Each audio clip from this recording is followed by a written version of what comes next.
A moving Son Ye-jin. Son Ye-jin has just attended a movie premiere of The Wandering Chef. The Wandering Chef is a documentary film, a heartwarming ode to family and the healing power of food. Director Ye-rin Park takes us on a journey with Chef Ji-hyun as he travels the Korean peninsula in search of unique ingredients and slowly reveals what he went searching for all those years ago.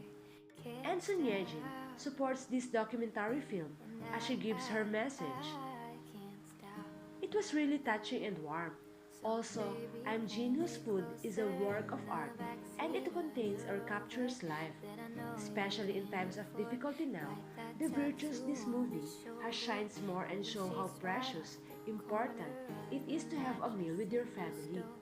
It's now a difficult period, but I hope you can come to the theater safely, carefully to watch this movie.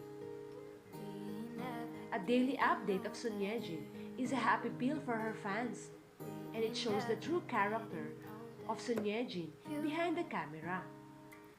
A good and supportive one. Please don't forget to like, share, subscribe, and hit the notification bell for more updates.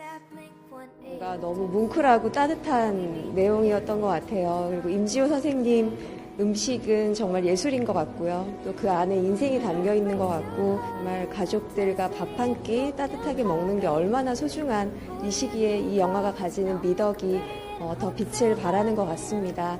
어려운 시기지만 조심스럽게 극장에 와서 영화 관람하셨으면 좋겠습니다.